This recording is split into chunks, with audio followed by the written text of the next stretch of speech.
Hey there guys, and welcome back to Pokemon Platinum. We're steadily nearing the end of this LP. As in the last episode, we arrived at the Battle Zone, home of the Battle Frontier, home of many new routes full of trainers and wild Pokemon and items and all sorts of things that I'm not going to explore in its entirety. I'm just going to get to where I need to go to complete the story, and then that's gonna be it. The rest of the game I will leave up to you people to explore for yourselves. I mean, this game is like 5 years old. You've probably played it yourself. Pretty safe to assume that. Anyway, Linoon and Tailo. Yes, these are new Pokemon. From here on out, you can basically encounter any of the Pokemon that existed at this point in time. So basically any of the first 493 sans legendary Pokemon, of course, because you're not going to see those in the hands of random trainers. Anyway, I'm not really gonna complain about the level 51 Tailo here, because they probably just did that for Pokédex purposes. So that you can at least see some of the other Pokemon without having to breed all of them first, or whatever. Anyway, the Linoon goes down easily enough because it's still an early game normal type. And Porygon-Z wants to learn Magic Coat, which is a decent move, just not on Porygon-Z. Porygon-Z generally wants to either devote his move slots to just sweeping stuff with many special moves, or perhaps boosting it with Nasty Plot or whatever. Does it get agility? I think it does, actually. I would actually probably want to get one of those on Agility Porygon-Z if they exist, because that has potential. Anyway, Arbok, another new Pokemon. First generation pure poison type snake, and it's quite bad. And so is Pidgeot, the first generation normal flying type bird. Why am I introducing these Pokemon? Everyone knows these Pokemon. People who haven't played Pokemon in over 10 years know these Pokemon. Most likely. They're no Pikachu, but they're not far off on the fame ladder, or whatever. If you walk up to a 50-year-old guy and ask him, do you know who Pikachu is? He might have an idea.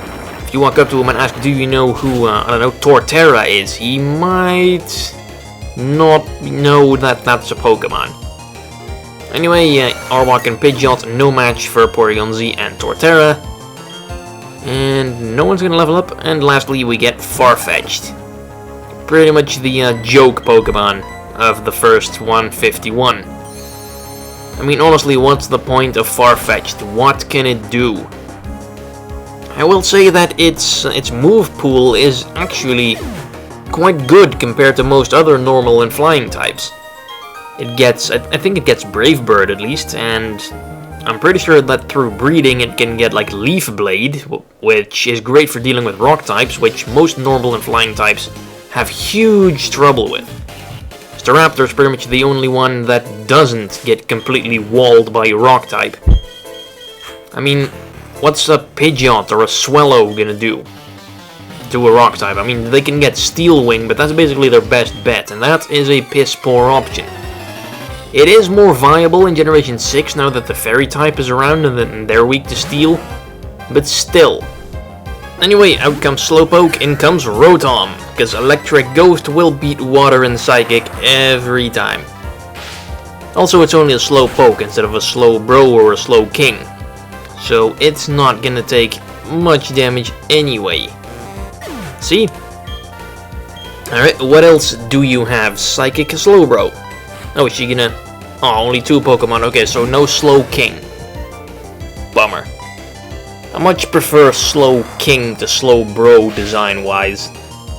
I don't know why, there's just something about Slowbro that just doesn't seem right. It's just weird. Although Slowbro is probably the better of the 2. Anyway, yes, give me the prize money, thank you very much. And moving on. Where does this lead? I seem to recall this place being somewhat of a maze. Multiple pathways to take and that sort of thing. Okay, guy up there. I have a bike, why am I not using it? Yeah, this seems about right. I remember this path. Hey, look, it's a Fearow. Another normal and flying type that is vastly inferior to Staraptor. Although it's not the worst, because Fearow at least also does have something to deal with rock and steel types, because it can learn, at least in Generation 5 and onward, it can learn Drill Run. Pretty powerful ground type move. You won't ever see it on any ground types because they can all get Earthquake. Fearow, however, cannot, so for Fearow it is pretty much the best option. And I probably want to battle this guy anyway, just to see what Pokemon he has. Anyway, he's probably a Pokemon Ranger based on his pre-battle dialogue. Yup, Dwayne with a Skarmory. Oh, lucky me, I still have Rotom up front. How convenient, because Skarmory will not like a Thunderbolt. Skarmory can be quite a pain to take down without any special fire or electric attacks, because it can shrug off pretty much all physical attacks, probably even super effective ones quite well. It's no Avalugg in that regard, but it's definitely up there. And Donphano, Rotom will also enjoy that, because he's still a washing machine and he can still use Hydro Pump, which Donphan will not enjoy. I just wonder if it's going to survive it, because it is an unstabbed Hydro Pump. Nice. It's a good thing Sturdy doesn't have its effect yet in this generation, because honestly that makes just caves full of Geodudes such a pain in Black and White and onward, or for pretty much any Pokemon that has Sturdy. Anyway, last but not least is Golduck, which will easily be defeated by a Thunderbolt. Just like this guy's team was made for Rotom to take out. And he's getting to level 57. Is he going to learn a new move? I don't think so. I think Rotom is past the point of learning new moves already. Because they're just... For every Pokemon there comes this level at which, after which they won't learn any new moves anymore. I believe most of my team is well past that point already. At least... Actually, I don't think Porygon-Z is yet. And I think Garchomp may also still get something. And possibly Octillery as well. I think Octillery has a pretty large level up learn pool. But whenever Ace Trainer Rodolfo with a Starmie, Torterra can deal with that, I suppose. He won't really like taking a special water type move or Psychic. Is he gonna survive that though? Oh, nice, except I went for a Wood Hammer, so the recoil will definitely take him out. But on the good side, the Starmie won't be walking away from it either, because that is an Overgrow boosted Wood Hammer coming from a Torterra. So, nice. Shame that no one's gonna get the experience from that now. Quite a waste. Anyway, let's bring Porygon-Z back out. For the Vibrava. Well, that's kinda overkill. Vibrava, the ground and dragon Pokemon. And it doesn't really look like either. If anything, it looks more like a bug and flying type to me. And also, Vibrava is probably the worst Pokemon in its evolution line. Which is quite funny. It's worse than Trapinch and it's worse than Flygon. So, I've never used a Vibrava on an in-game team. I kinda wonder what it would be like. Because first, you have Trapinch, which is... Well, defensively it's really weak and it's insanely slow, but it hits really hard. And then when it evolves into Vibrava, it becomes faster, it becomes slightly bulkier, but it becomes a lot weaker offensively. It's just weird. And then when it evolves into Flygon, it becomes just as strong as it was when it was a Trapinch. So that's definitely a funny little evolution line there. Maybe I should try using one of those sometimes. Thing is, they don't really show up in all too many Pokemon games. I think you can only really get them in-game in Ruby and Sapphire and Emerald. And then I think in X and Y they show up in the desert part of the region or something. Anyway, a Pinsir. I haven't seen one of those yet. For some reason that one's not in the Sinnoh Dex. I mean, Heracross is, and usually wherever Heracross goes, Pinsir follows, because they're kinda counterparts. In the first generation you had like Pinsir being the counterpart of Scyther, But then in Gold and Silver, Scyther got an evolved form. They introduced Heracross, who, as rumor has it, was apparently supposed to be the evolved form of Pinsir, or something. I don't know where I read that, I just read it somewhere. I don't know if it's true, even. It doesn't seem entirely impossible, but it's really far from likely. I mean, look at how different they look. Sure, Scyther and Scizor don't look very similar either, but they kinda have the same basis going on.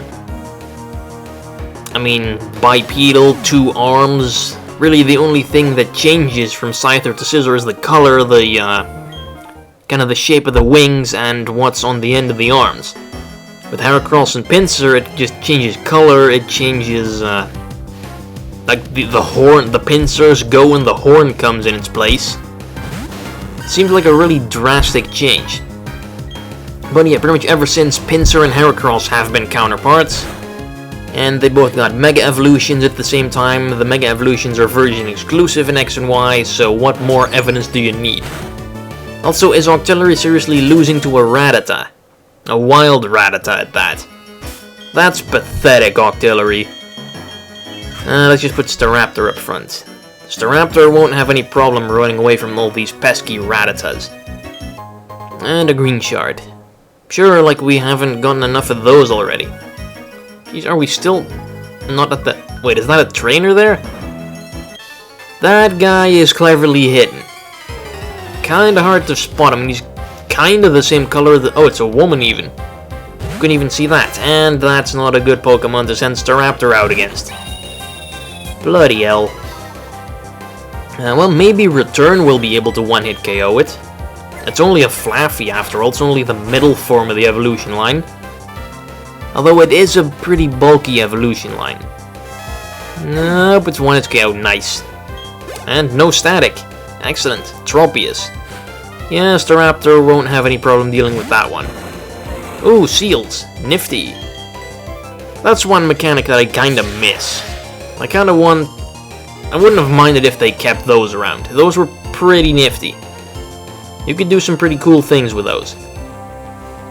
And you know what mechanic I also want them to add? The ability to pretty much change whatever Pokeball your Pokemon is in. Because pretty much every single Pokemon you hatch from an egg ends up in a regular boring old Pokeball. While some others, like the Dusk Ball and Dive Ball and a couple others, have like cool little design things, design tweaks whenever the Pokemon shows up out of the Pokeball. Like bubbles when it comes out of a Dive Ball, or like purple and black shadow stuff when it comes out of a Dusk Ball. It's all very cool, and I kind of like that little effect it has going on, but you can't really determine... Like, you can't really get the desired effect on the desired Pokemon that easily. Because first of all, if you breed the Pokemon, you're going to end up with a regular boring old Pokeball anyway. So that's kind of lame. I kind of wish they just gave you the ability to change whatever Pokeball your Pokemon's in, so you can give them all these cool little effects and stuff. And I'm pretty sure that should be possible in the... because I'm pretty sure that happened in the anime. I mean, remember when Ash caught all of his Tauros in the Safari Zone and they were all in the Safari Balls? I'm pretty sure that whenever he uses one of those Tauros, they're coming out of a regular Pokeball. So you can definitely switch the ball that your Pokemon is in. So why won't they let us do that in the games? Kinda want that to be a thing in Generation 7. Anyway, I'm pretty sure this is where the move tutor, the final one, should be. The one that teaches all the good moves. Anyway, I guess he's not here, so let's move on then. And here we're gonna need Rock Climb an awful lot. Oh goody. Don't we all like Rock Climb? Glad that's one HM they got rid of in X and Y. Honestly, I much prefer if they just got rid of HMs altogether. Or at least make them just removable whenever you feel like it. Like, I don't want my Pokemon to no-cut for as long as I can't find the move deleter. It's just stupid. Why can't I just remove cut with another TM whenever the hell I feel like it. Luckily, that's what they did with stuff like Rock Smash and Flash in later games. Especially now that TMs are reusable, so they're basically the exact same as HMs now, except you can make Pokemon forget them. Except with HMs you can't. Anyway, it's a Tyrogue. One of the worst Pokemon in the entire game. Of course, that's an easy one-hit KO for Staraptor. Follow it up with Tyrogue's evolved form, Hitmonchan, or at least one of the three. Kinda bummed out that he doesn't have a Hitmonlee and a Hitmontop to complete the entire set. I'm also kinda bummed out at Tyrogue's lame evolution method. Basically, Tyrogue evolved at level 20, and its stats determine which of the three evolved forms you get. If Tyrogue's attack is higher than his defense, you're gonna get Hitmonlee. If his defense is higher than his attack, you're gonna get Hitmonchan. Which makes no sense, because Hitmonchan isn't really very defensive at all. And if your attack is the exact same as your defense, you're gonna get Hitmontop, the odds of which are rather small. So yeah, there's something really wrong with that evolution method there. They definitely need to address that in one of the future games, in my opinion. I mean, they addressed Feebas's evolution method. That was complete bullshit in pretty much Generation 3 and 4 when they still had the whole contest gimmick going on. Now it's just a trade evolution by holding an item, just like Slowpoke to Slowking and Onix to Steelix and stuff like that. But before, you had to feed it Pokeblocks, max out its beauty, and then it can evolve into a Milotic. Which was just ridiculous. Anyway, let's go double battle. The elves of Mother Nature, they're tough. Oh great, it's a hippie. How do you do? I'm Stanley and I'm a Dragon Tamer. Well, thank you Stanley, that's quite a pleasant introduction. I'm GeneralSecura and I'm going to kick your ass on camera. Birdkeeper Geneva and Dragon Tamer Stanley. Whoa, he didn't even lie about his name. Firo and Dratini. Okay, honestly, that Dratini could have been a Dragonite already. And Staraptor and Torterra. I didn't really pick the best Pokemon for this. Well, Torterra does have Stone Edge for the Firo, and I guess Staraptor won't have any problems with the Dratini, because it's only a Dratini. So, return, see what that does. Oh. Why the hell was I going for Firo? Well, I guess Firo does outspeed Torterra, most likely. And Earthquake, yeah, that'll probably take care of the Dratini as well, I suppose. It's only a Dratini. Alright, see what you got, Dratini. Will you go down for me? Yes, you will. Alright, and then he's probably gonna have like a Dragonair as his second Pokemon or something. Xatu. Ooh, interesting. Psychic and Flying type. And Altaria. Okay, so I was wrong there. We've seen Altaria already. Why would they still feel the need to throw that thing in here? Anyway, return on Xatu, because why the hell not? Come on. Oh, future. Oh, at least, well, the battle will be over before that takes effect. And Dragon Dance. Better try kill the Altaria pretty fast. Don't want to let it get up a couple more of those. Can I get a critical hit? Stone Edge does have an increased critical hit ratio. Damn it. It's not quite the invisible pixel. I can barely see something red there. But still, that's going to be like 1 or 2 HP remaining. You just used Dragon Dance. How about you go and use a physical move, you dumbass? Well, I guess using a special move against Torterra would be smarter, because Torterra's special defense is a lot lower than his physical defense. But still, pretty sure the attack boost from Dragon Dance would make up for that. Anyway, Ominous Wind. Okay, so you have no Psychic moves or Flying moves? And I wanted to show off Rock Climb, because I don't think I've ever used that in battle, but it missed, so you don't get to see Rock Climb. Boo-hoo. Anyway, Staraptor takes out Xatu. Lovely. Nobody levels up anymore. How could you be tougher than Mother Nature? Victory, that is victory for you. Yes, thank you, Stanley. Now go and evolve your Dratini into a Dragonite already. It's long overdue. Oh, that's ooh, Energy Ball TM. Don't think anyone can... Well, actually, I think Octillery can probably learn that. And maybe Porygon-Z as well. Torterra can also learn that, but I'm not going to teach it to Torterra, because Torterra is not a special attacker. I don't really know how high Torterra's special attack is, even. I don't think it's at usable levels. It's a little low for that. I think it's like 60, 65 base stat or something. Possibly lower. Anyway, in the next episode of Pokemon Platinum, we'll continue walking, or probably surfing, towards our goal, which will be explained later on, though some of you will probably already know what it is. Anyway, thanks for watching, see you guys later, bye bye.